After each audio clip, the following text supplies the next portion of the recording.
This is Rivaldo. It's been slipped by Kahn, and following up, Ronaldo puts Brazil into the lead in the World Cup final. A individual so psychologically and physically dominant got a nickname of the Titan. He was a total reactive and reflexes intensive goalkeeper. He wasn't only a goalkeeper, he was the goalkeeper.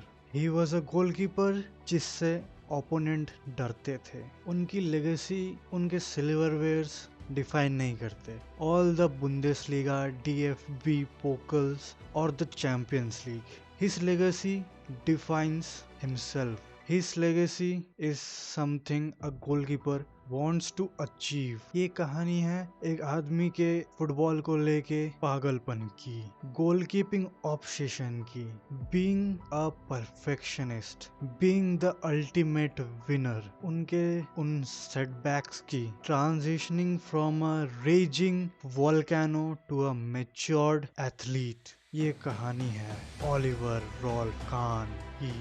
Oliver की सफर की शुरुआत 15 जून 1969 waste Germany के कार्लसरूहे में होती है. उनका जन्म एक ऐसे परिवार में हुआ होता है जहां फुटबॉल बस एक पास टाइम नहीं है, उनके DNA में है. उन्होंने फुटबॉल को इनहेरिट किया हुआ होता है अपने फादर रॉल्फ कान से, जो कि कार्लसरूहे SC टीम में मिडफील्ड में खेला करते थे. ओलिवर भी अपने यूथ साइड के लिए एज अ आउटफील्ड प्लेयर ही खेला करते थे, लेकिन ओलिवर की गोलकीपिंग की तरफ में रुचि कुछ अलग तरीके से नहीं आई थी. ओलिवर के ग्रैंडफादर ने ओलिवर को एक साइन जर्सी गिफ्ट की थी, जो साइन जर्सी थी सेप मायर्स की, which became a turning point for Oliver and Germany. After joining Karlsruhe SC in the youth, उनकी ग्रोथ कुछ एक्सप्लोसिव नहीं थी कि वो आए स्टार्टर बन गए and everything went well. He was there. It was a steady growth. He joined the youth ranks in 1975. He was passionate. उन्होंने एक डेकेड गुजार दिया अपने रिफ्लेक्शंस एंड अपने कमांड को शार्प करते हुए. He was a worker. He was determined and committed towards his passion of goalkeeping. वो तब तक हार्ड ट्रेनिंग करते थे जब तक उन्हें नहीं लगता ये काफी है, और ये कभी भी उन्हें काफी नहीं लगता था. कान को कार्लसरूहे SC के प्रोफेशनल मेन स्क्वाड में जगह मिली in the season of 1987 and 88, लेकिन उन्हें अपना सारा टाइम बेंच में ही बिताना पड़ा as a backup for Alexander Famulla, जहां उनके सब्र का इम्तिहान लिया गया. उन्हें अपना बुंदेसलीगा डेब्यू मिला नवंबर 27, 1987, जहां पे उनकी टीम को थ्रैश किया गया इन अ 4-0 डिफीट. वो एक बैकअप ही बन के रह गए फॉर नियरली 3 years.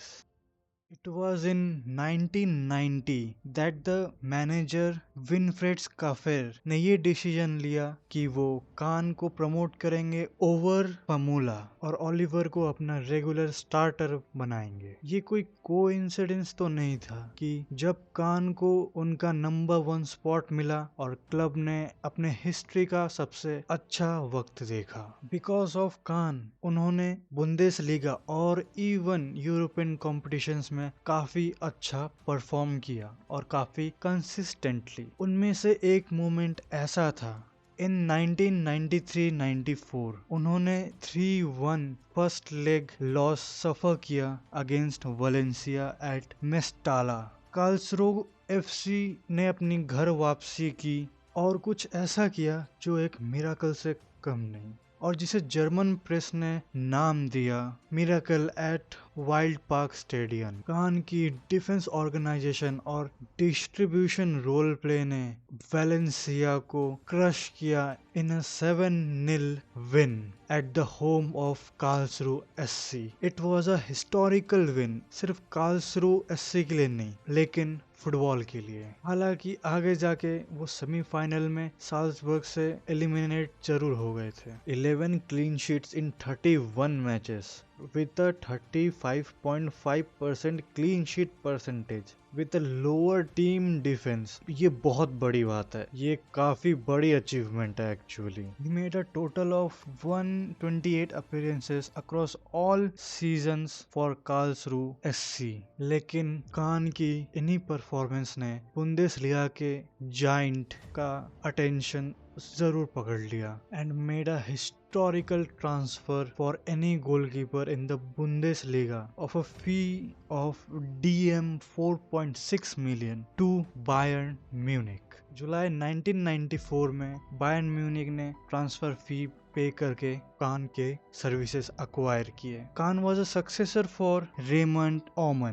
कान एक परफेक्शनिस्ट थे, लेकिन वो अब एक ऐसे लॉकर रूम में थे जहाँ पे एस्टैब्लिश्ड ईगोस थे और media scrutiny was sky high. उनका डेब्यू सीजन काफी हद तक डीरेल हो गया जब उनको एक रप्चर हुआ ऑफ हिज क्रूशिएट लिगामेंट, जिसकी वजह से उनको साइडलाइन होना पड़ा फॉर द नेक्स्ट 6 मंथ्स. लेकिन वक्त से ही पहले ही रिकवर्ड और अपना जर्मन नेशनल टीम का डेब्यू उन्होंने अपने इंजरी से आने के 2 महीने बाद ही किया. And by 1996 he led Bayern to a 3-1 victory over Bordeaux in the UEFA cup final. उन्हें जर्मनी के लेजेंडरी गोलकीपर सेप मायर्स की तरफ से भी गाइडेंस मिली, जिनकी जर्सी कान ने एक वक्त पे अपने बचपन में पहनी थी और जिसकी वजह से गोलकीपिंग में अपनी शुरुआत की. Cannes game went through a technical refinement और सेप मायर्स ने ये देखा कान अपने घंटे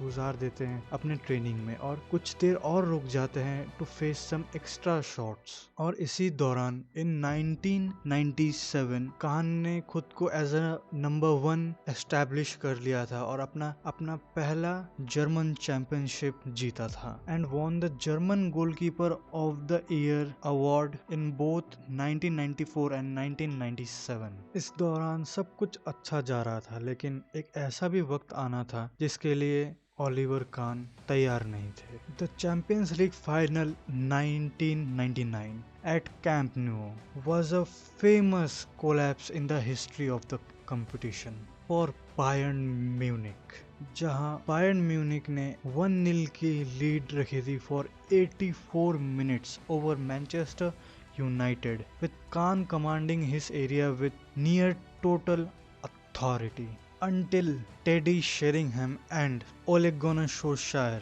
scored in the 91st and 93rd minute, जिसने कान को तोड़ के रख दिया.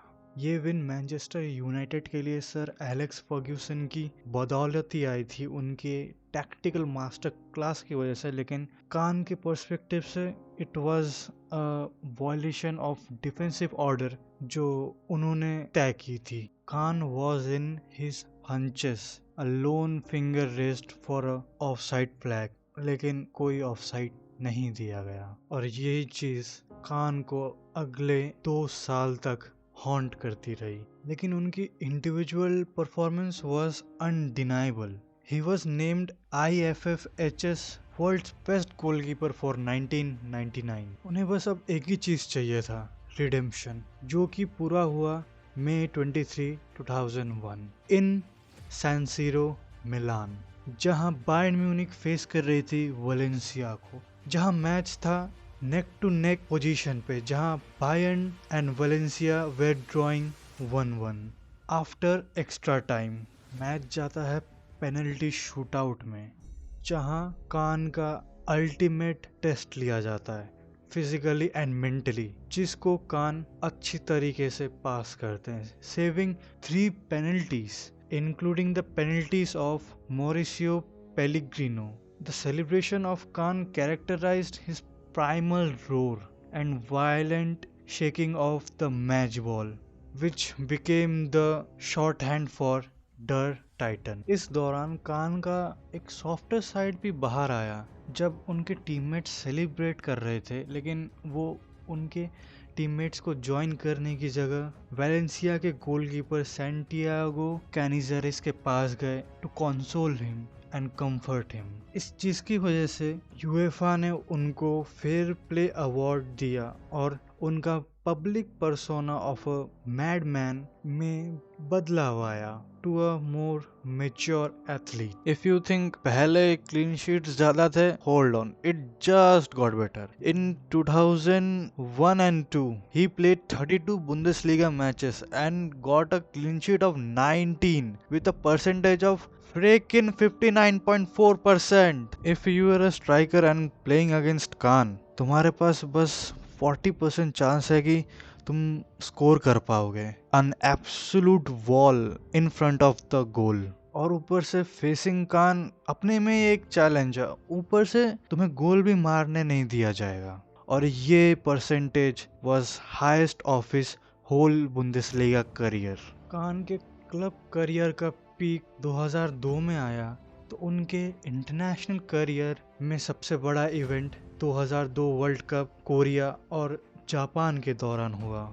जर्मनी इस वर्ल्ड कप में अपने हिस्ट्री के सबसे खराब पॉइंट में थी, जहां पे उन्होंने क्वालिफाई करने के लिए भी स्ट्रगल किया. वो अपने पिछले जनरेशन के क्रिएटिव फ्लेयर को काफ़ी ज़्यादा मिस कर रहे थे, और इस साइड को कान ही कैप्टन कर रहे थे, और कान ने इस टीम को टू द फाइनल कैरी किया, making some unstoppable saves which might not be possible, लेकिन कान ने ये किया. उन्होंने टोटल 5 क्लीन शीट रखे पूरे टूर्नामेंट में, और बस एक बार गोल कंसीड किया, वो भी फ्रॉम आयरलैंड्स रॉबी कीन इन द ग्रुप स्टेज. उनकी performance in the quarter final against USA was a total master class, a modern shot stopping performance and won the match in a 1-0 scoreline. जबकि उस match में USA Germany से एक काफ़ी बेहतर team थी through out the 90 minutes. जैसे तैसे कुछ ना कुछ करके जर्मनी पहुंच जाती है वर्ल्ड कप के फाइनल में ओलिवर कान के बदौलत. For the last and final showdown, just एक मैच दूर फ्रॉम द वर्ल्ड कप, उस कान की उन परफॉर्मेंस का रिवॉर्ड जस्ट एक और मैच और वो वर्ल्ड कप कान के हाथों में होता. लेकिन किस्मत को कुछ और ही मंजूर था. उस वक्त ब्राजील के पास वर्ल्ड का बेस्ट अटैक था और जर्मनी के पास द बेस्ट गोलकीपर. ये मैच था Brazil versus Oliver Kahn rather than Germany versus Brazil. Kahn के रिंग फिंगर में एक टॉर्न लिगामेंट था, but still he was playing, because अगर कान इस मैच में ना खेलते तो जर्मनी ये मैच कम से कम 7-0 हारती. Reverse of what we saw. Only good thing in this team Germany had was Khan, so he had to play. Or the type of person Khan is, he would not let this opportunity go. He would not let his team be alone out there facing the Brazilian brilliance. और ये कहा जा सकता है कि इस injury की वजह से इन द 67th मिनट कान की तरफ एक शॉट आता है बाय रिवाल्डो, जो वो कलेक्ट करने में फंबल कर जाते हैं और रोनाल्डो क्लोज इन करके he scores. He makes it 1-0 in the favour of Brazil. And इसके बाद सब बिखर जाता है. Ronaldo scores again a brilliant goal and makes it 2-0.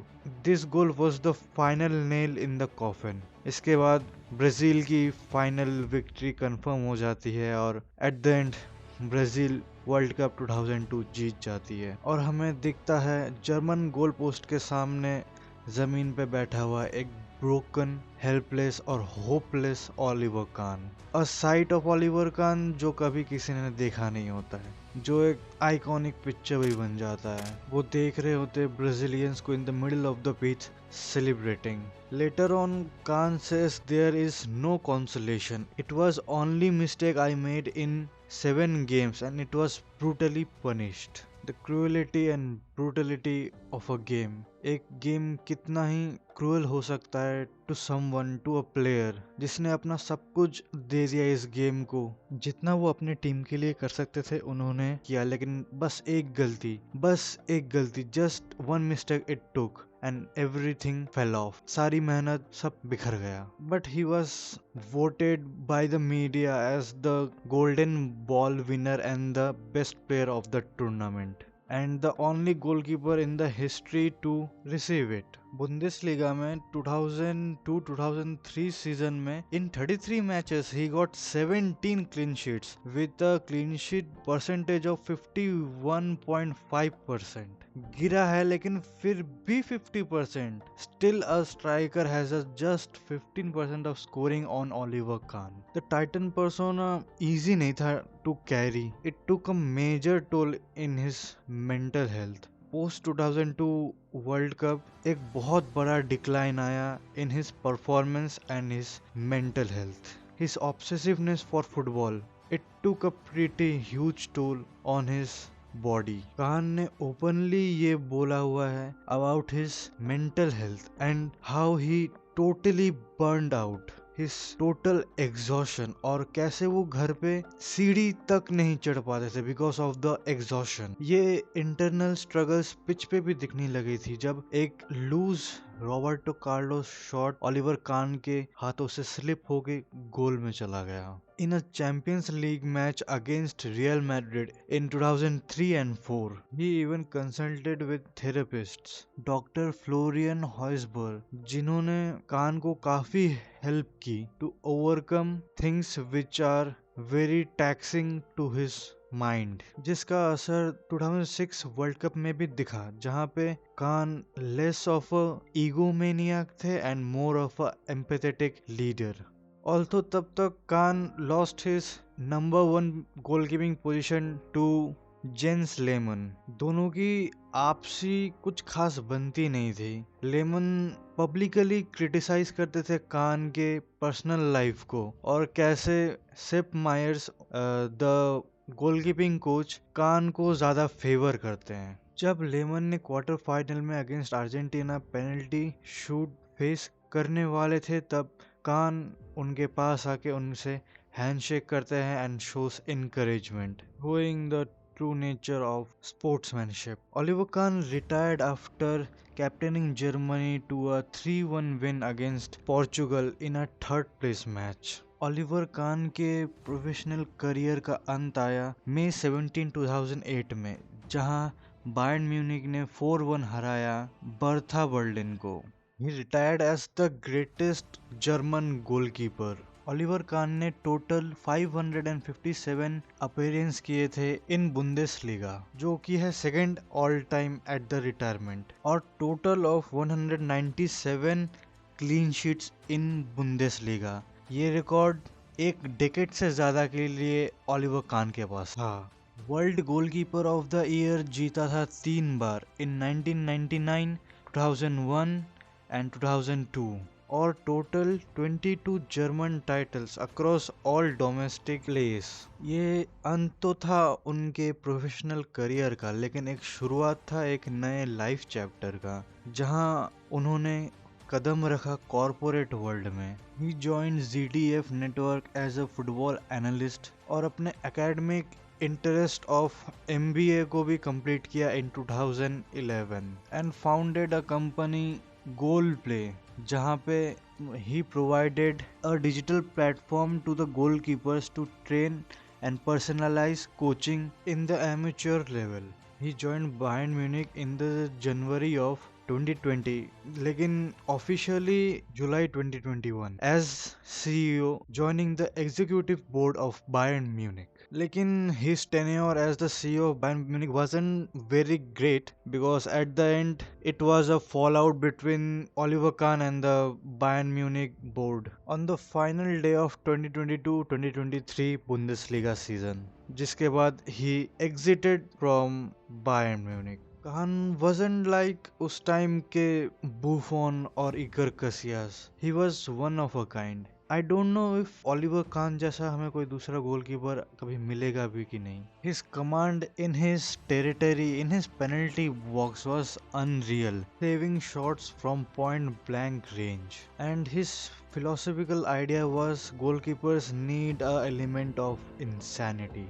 Oliver Kahn से दूसरे टीम के प्लेयर्स तो क्या खुद के टीम के प्लेयर्स तक डरते थे. कान के एक फॉर्मर टीममेट मेमेट्स कोल ने कहा था, "Only things I feared was war and Oliver Kahn." This was Oliver Kahn.